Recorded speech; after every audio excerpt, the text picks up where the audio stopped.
Welcome to the BrightWord Books Podcast. I'm your host, John Lobb, and today I'm thrilled to be joined by Robert McGuiness, author of The Attenuating Puritan, a story which follows an altruistic hero striving for purity while wrestling with inherited flaws. Robert, it sounds like a very intriguing book. Thank you so much for being with us today. It's my pleasure. Thanks for having me. Absolutely. The Attenuating Puritan. Give us some background, if you will, on where did this concept come from and what inspired you to write? Well, most of my life, I didn't feel like I should share thoughts or ideas. I felt like it wasn't being accepting of what we were born into and what we were given. But as I got older, I realized that perhaps now it's time to say something.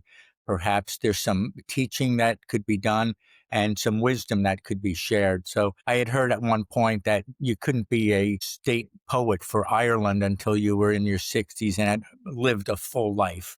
And now that I'm past that threshold, I thought maybe I have something to share. Maybe I should say something. So in you can look out your window in any direction on any given day, and you could see something that needs to be fixed or something that needs to be cleaned up, and it's exasperating, and it's getting worse and worse and worse. And the studies that they just did, they found more than a tablespoon of microplastics in the brains of cadavers that they just studied. And Wow. so you think about taking a tablespoon of mercury or lead or fentanyl and what the results would be, and how we can allow it to evaporate with the water and fall down in the rains, fall down with something as light as snow, that there can be plastic in it.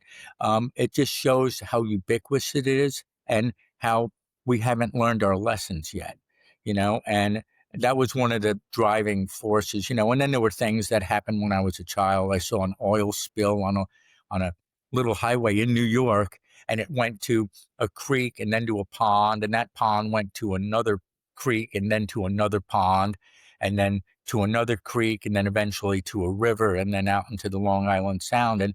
And you could see the dead fish in each one of those creeks. And as the water bodies got bigger, the amount of fish reduced because, it was a smaller impact, but it started in one place and it went to another and it killed everything along the way. And there was no mention of what it was or there was no cleanup back in those days. It just happened. And it was, seeing a pond full of fish belly up when I was 6 years old was scarring, I mean, because Absolutely. everything had died in its footprint. And so I had the Puritan was created as a person that saw these things and wasn't comfortable with it. And part of it was because he had autism and ADHD, and that goes to the environment itself, and we want to separate these things and get scientific proof that this led to that, but it really removes us from the interconnectivity of all things, and it has to do with our thinking, our behavior, our spirituality, and every move that we make. And if we don't connect those dots and they remain fractured, it's easier to take advantage of those situations right across the board. So I had this character that was autistic, that was singly focused and broken, so to speak, and moving forward in his daily life to stay on his mission to make the Garden of Eden pure once again. So he was never asking for help. He never needed help, and he never needed to get the job done. He just needed to try. And that's the dynamics of it. Is, when I was looking at the biodynamics, and I'm thinking you can take just a micro amount of something and change the dynamics of its ability to pull food that it needs, and for the health of our soil or for our water. And when we're dealing with money and we're dealing with manufacturing, using that dynamic approach where you can use just a sprinkle of magic isn't going to work. So we need to get more aggressive. We need to shut down these manufacturing plants as best we can, and we need to package foods and or sports gear. And I always said is that go and do leads to gone and done. And we need to learn to fold our hands and sit still and be patient. And we don't need to be involved in every single thing that goes on every single moment. And without that rest, without that pause, it doesn't look like we have much of a future. So the Puritans, just an example, I was initially going to make it where the 99 percenters got angry at the state of affairs and they rounded up the 1% and they injected them with the genes that enabled them to digest plastics, which are real genes they found in a landfill in Japan. They found them in the stomach bacteria of pantry moth larvae. And that's why sometimes if you leave your food in the cabinet too long, you'll see maggots made it in the spaghetti bag. Yeah. That's because they can actually digest that plastic and get in there. So in my book, as I have him put the genes in himself and his young wife, but my initial story was going to be that the 1%ers get those genes, they're banished to the islands of trash and they're forced to eat them, Wow. and I'm thinking that's great for a World War story, and class, dynamics and all that. But what was missing for me was the fact is that, again, we're blaming someone and we're not taking responsibility. And the Puritan was that guy for me that allowed him to take full responsibility and to bear the cross. And in bearing that cross, he can be the messenger for all of us to be that attenuator, for all of us to face the fact that when they do autopsies on us, we're going to have a couple tablespoons of plastic that were so small they could cross the blood-brain barrier and they attenuated in our brains. And how is that affecting our thinking and our behavior? And how is that making us be okay with it? So Absolutely. he's the Absolutely. character that I created to bear that cross, and I really hope the listeners understand this. And they don't have to read the whole thing or be the whole thing. If we all just try a little bit, we'll be in a lot better shape than we were. Wonderful. How intriguing. And it brings to mind when you talk about attenuating, it's not just fixing a challenged natural world, pollution and plastics. And it's not just fixing maybe moral decay or spiritual challenges that we have. But I think what I hear you saying, Robert, is that those are connected directly, that the challenges we have in our environment and the challenges we have spiritually and morally are, in essence, one and the same, reflecting each other. Is that accurate? Yes, that is accurate. As we already know how um, good diet affects our thinking. We tell our kids to go to bed early and to eat good. And as they've actually photographed long-term memories being made, and they watched the proteins travel down the axonal lens, and they layered and layered and layered. And they found that in the 4 F's of psychology is that the nutrition doesn't get to be long-term memory.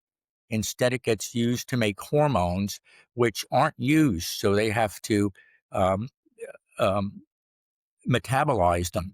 So first they're anabolized and then they're catabolized without using them. But those same proteins that would be memory and knowledge are just wasted.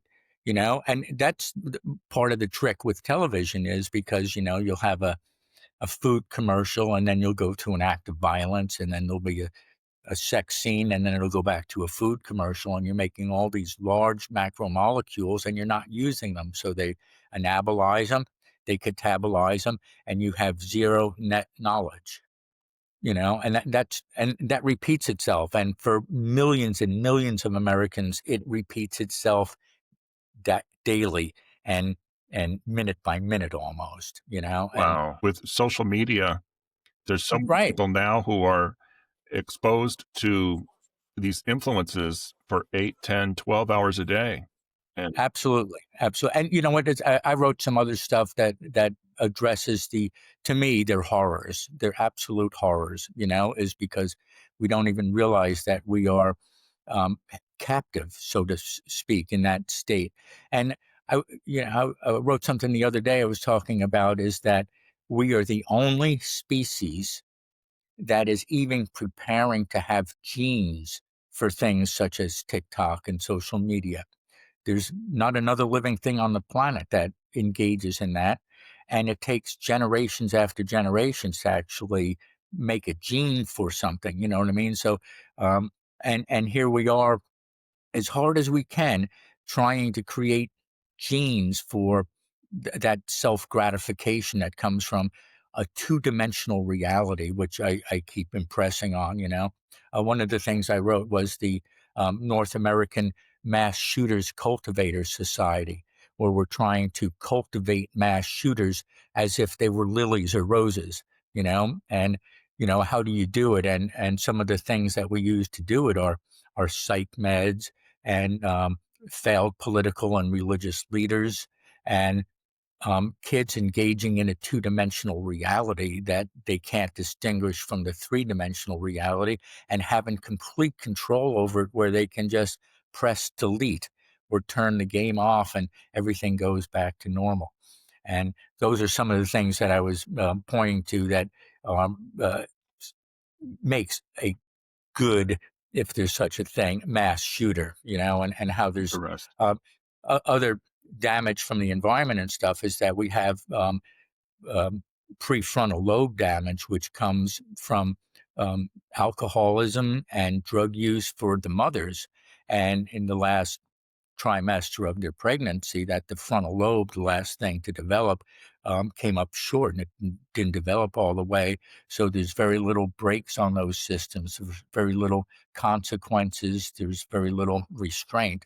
And those are some of the other things that would make someone, jump into those situations, Absolutely. Absolutely. you know, and again, as we all have to take some responsibility for all of these things, So I expect my next books are going to be more of the same, you know.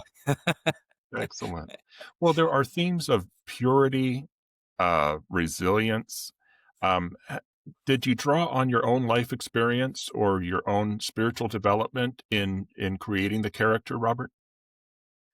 I did to some extent, and one of the things I was saying earlier about the patience and stuff like that is, um, I had things in my life that didn't go the way I wanted to go. My partner was killed by a log truck, and my 20-month-old son was severely brain injured.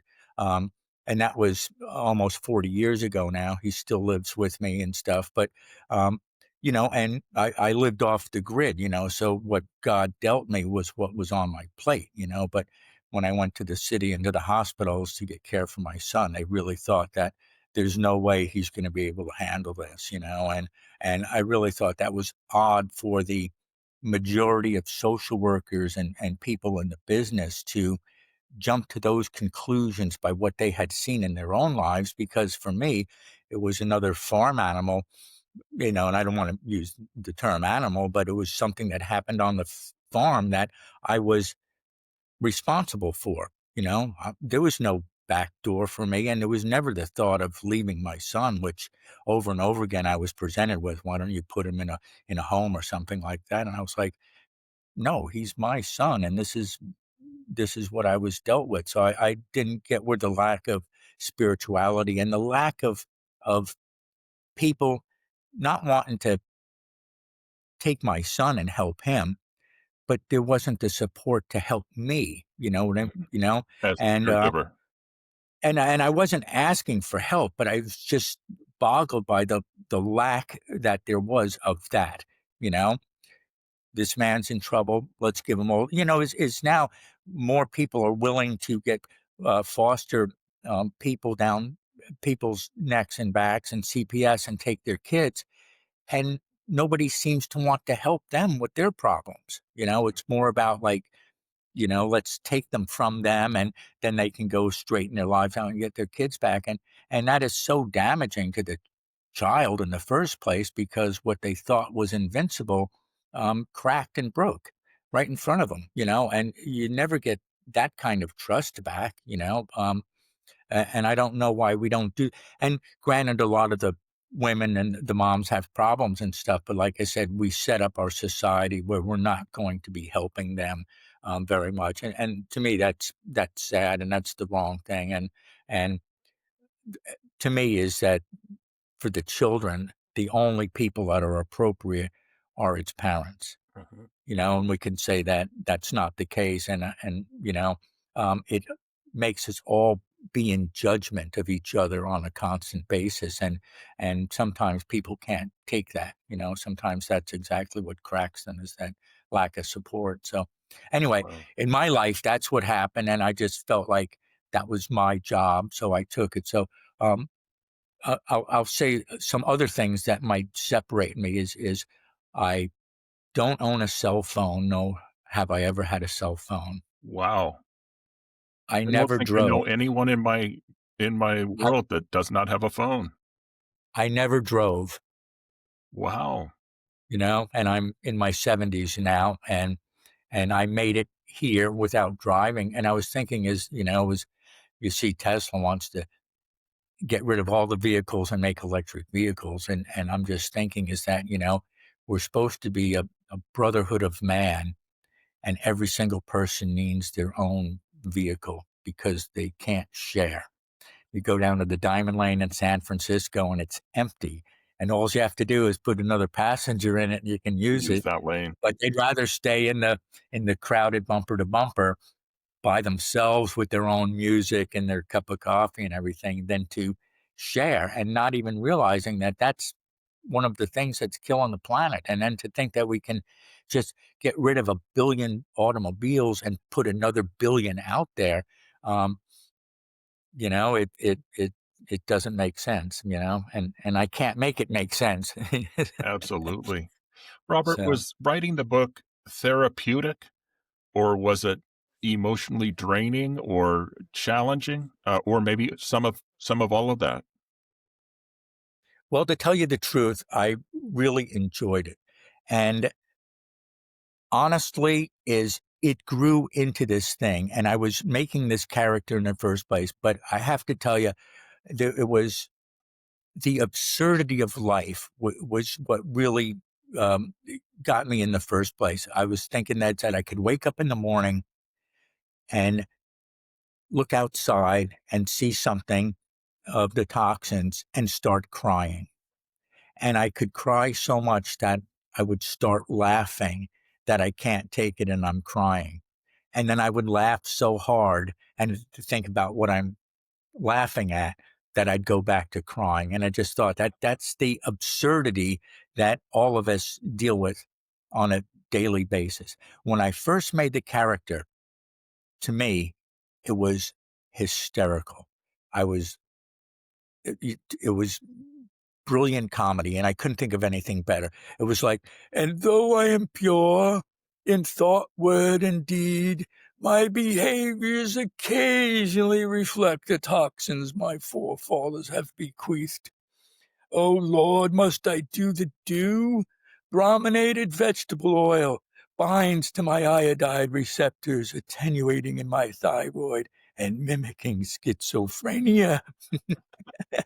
And though I have a pineal gland as large as a grapefruit, I am uncertain if it's from the ritual fluoridations or a true gift from you, my Lord of spiritual wealth. Your disciple grows weary, with every breath attenuating, with each and every thirst that is quenched attenuating, and with every gift from thy bounty attenuating, purity through me. Amen. Yeah, and that's what. Bravo, bravo. Why, thank you. And I'm trying to do the British actor, and the Shakespearean sort of way, but that's what that stuck with me, and that had stuck with me for several years before I said I'm going to further develop this, and it's true. The brominated BVOs in the citrus drinks attenuate in the thyroid and can mimic schizophrenia. So even when you say it, and then you know, you're watching TV and there's Mountain Dew commercials, and it's all about being all in and do all you can do. And it's just absurd how that is sold to us, and how many children are reaching for those cans because they want to be that snowboarding guy or that skydiving guy, and it's all about They the associate go. that with the beverage. Yeah.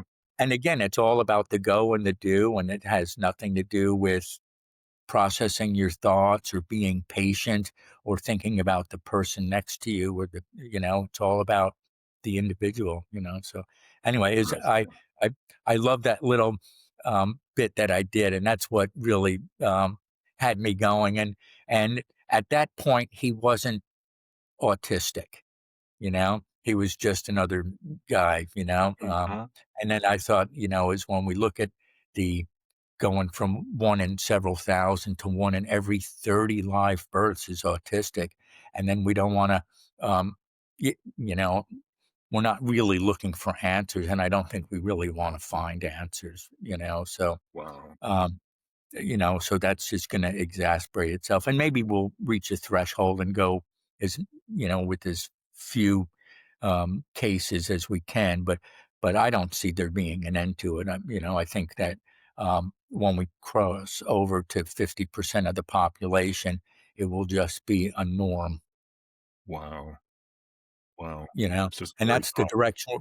That's the direction we're heading. You know, and they want to say, well, we're looking closer, we're doing better studies, we're better at psychology and stuff, but something is broken, and we're not taking responsibility for it. So.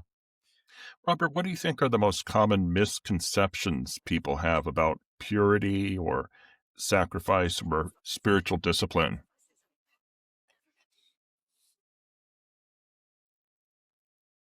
Well, it's really a shame that our higher education takes any profession and reduces it to money. So whenever you're looking at forestry, it's about the bottom line.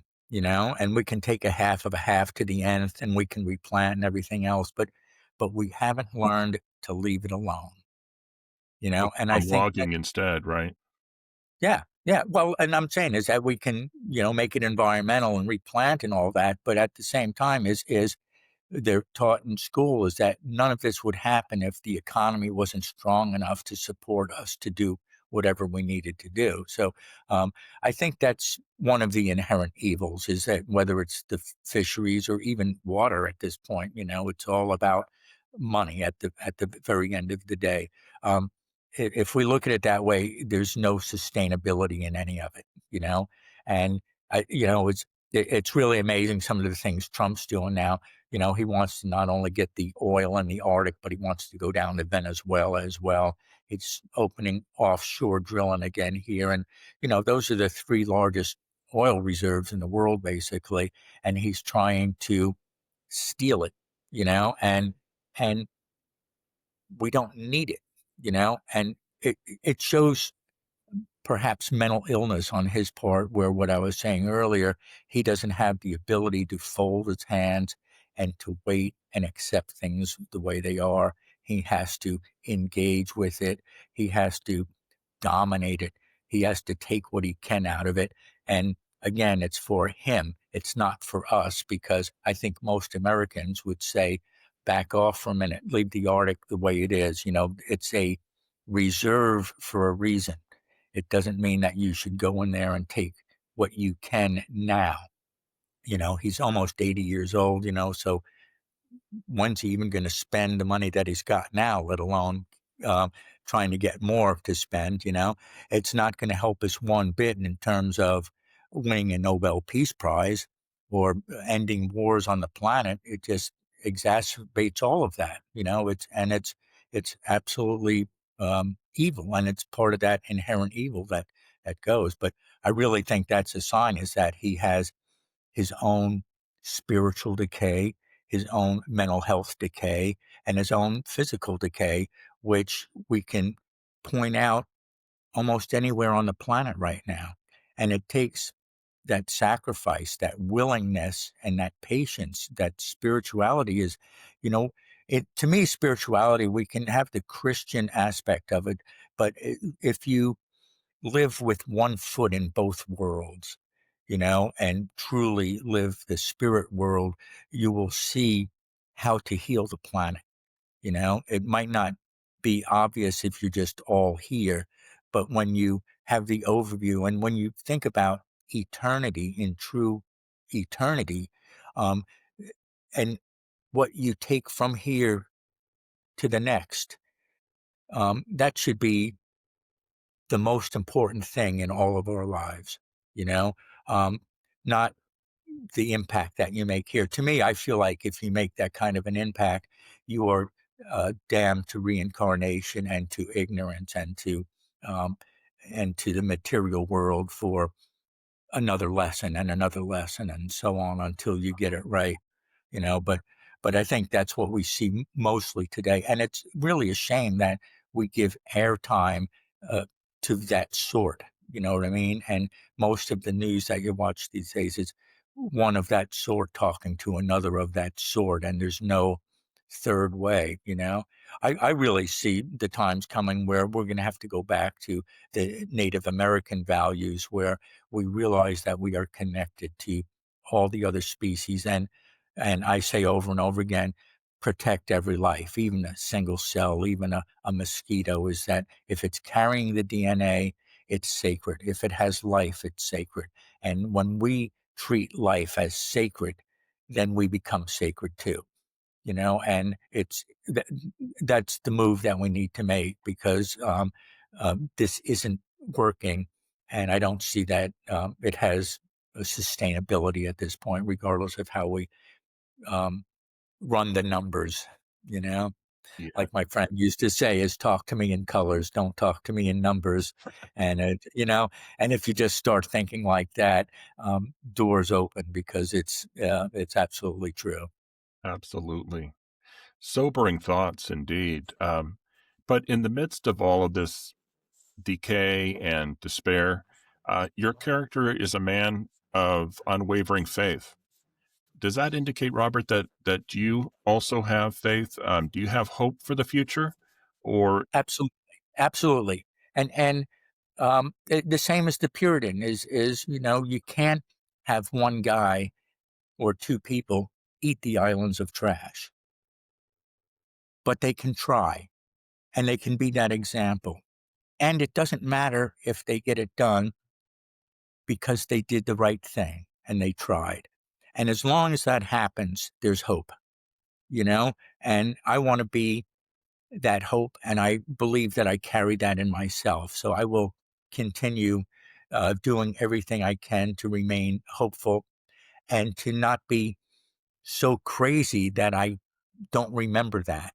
And that's one of the things in the Puritan, is that he will attenuate until he's out of his mind, and then he will fast, or maybe he won't even recognize it at the time, but he will always come back to that place. I'm doing God's work, and I need to take time out and heal myself, and that's what allows him to attenuate increasing amounts each time, is because he's exercising and practicing attenuating, fasting, sweating, healing, and then going back out again, and so he's always it all believed. begins with one step. In other words, you bring to Abs- mind the story I saw of a young man who had put together a special boat to go out and collect trash from the Great Pacific Garbage Patch in the middle of right. the Pacific Ocean. And the criticism was that one boat is not going to make a dent. But I thought, that one boat may not make a dent, but two boats might, and maybe 10 boats, and That's right. so just to And try is worthwhile. that's exactly what I was writing about with the Puritan, and and he doesn't ask for help, but people are willing to help, and he doesn't have to ask, and it's the same thing. Is that, yes, but the other thing that happens is that not only are they cleaning it up, and a lot of people are going to be, oh, I'm glad he's doing that, because I'm not going to do that, and throw another wrapper in the water, but at the same time, the consciousness gets to where we stop manufacturing some of those types, and we cut down on consuming those types of things, and next year, maybe there'll be a little bit less trash in the water. Absolutely. So we attack it from both ends, and it just has to do with being aware of it, looking at it as a problem that's solvable, that's in our hands, that we're responsible for, and allowing people the mental health to take responsibility. Absolutely. You know, Robert, I'm afraid to say our time is winding down, but before I let you go, if there was just one message or one main idea that you'd like viewers or readers to take away from the Attenuating Puritan, what would that be? that's changed over the course of a year, but these days, I would say the main thing is when you die, you may end up with a couple of tablespoons of plastics in your brain. And whether you say it or I say it for you, with every breath, attenuating, with every thirst that is quenched, attenuating, and with each and every gift from thy bounty, attenuating. And you are doing that even if you don't know you are. So realize that. Look at what the attenuator is doing and think about ways that you can get involved. Wonderful. Wonderful. Robert, thank you so much. We've been speaking today with Robert McGuiness, author of The Attenuating Puritan, available on Amazon and everywhere fine books are available. Robert, thanks so much. It's been a great discussion. Thank you. I really appreciate it.